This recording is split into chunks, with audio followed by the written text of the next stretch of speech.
Boredom is the silent nemesis that can strike even the most accomplished of us. But today, we're diving headfirst into this personal dilemma of mine, courtesy of a little wisdom from the past. Madame de Stael is a prolific centrist politician and a prolific writer, and she once mused that one must choose in life between boredom and suffering. And I know what you're thinking, Madame de Stael who? You have no idea who that is. But hang on for just a second, because I promise this isn't just a dull history lesson, but rather it's a spark. It's the key to unlock the dormant interest space of my mind. Hello everyone, I am Superspective and welcome back to my very dormant YouTube channel. You're probably thinking, wow, you haven't posted in a year or two, and I can explain that maybe a little later, but something has sparked in my mind and I just really needed to get this off my chest. So please get comfy, get cozy, grab your favorite age-appropriate beverage because it is time to detox with some tea talks. I just picked my nail out of anxiety. That's disgusting. Okay. So picture this. You have been just trudging through life, living as lively as a snail in slow motion. From work to personal activities like martial arts to love, just kind of bored out of your wits. You're doing all the right things though. Yes, you are successful, you are happy and all that jazz, but geez, why does all of the excitement feel like watching paint dry? Where did the excitement of life go? And then that's when the plot twist kind of hits you, because you are the reason why life is boring, why it's not exciting anymore. You've kind of grown out of the toxic cycles of your young adult life and you've bloomed into greener and greater pastures. You remember those toxic workplaces and those dramatic love affairs that you once had? They were like blockbuster movies, right? From College Film Class 101, it's the simple recipe of boo and yay. Something good happens, then something dramatic happens, and then something good happens again, and the cycle repeats itself.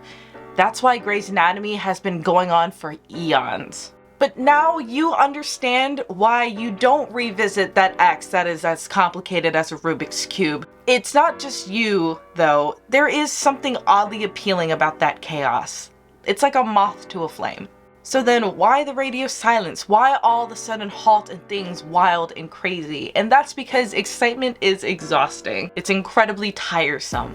You get tired of being the reason why you hurt so much and you decide that maybe it's time to put a stop to your own personal pity party. And now, after a few reality checks and some therapy lessons, you realize that you have a fantastic career and a great outlet to go along with it and the perfect picture relationship. That's the dream though. But well, it is boring.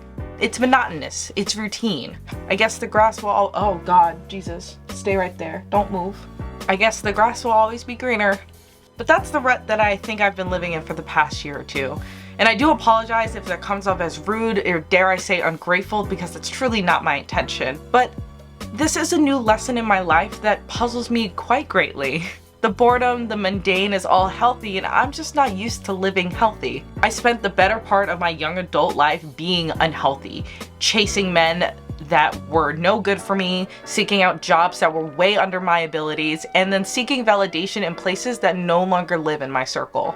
This is a new curve, I would say, in my life that has left me with nothing to report back on. At least nothing that isn't personal enough that I would be comfortable dishing that out on the internet.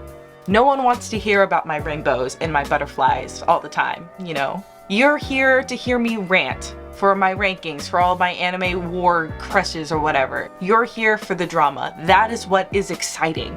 And that was my jam. And maybe it's time to bring it back up a notch. For fair warnings though, I'm not planning on turning my personal life into a circus for your own personal entertainment.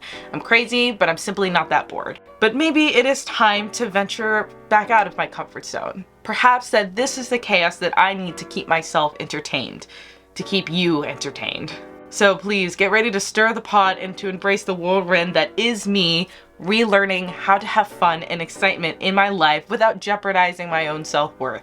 So please stay tuned because my friends, it is time to build that excitement back up to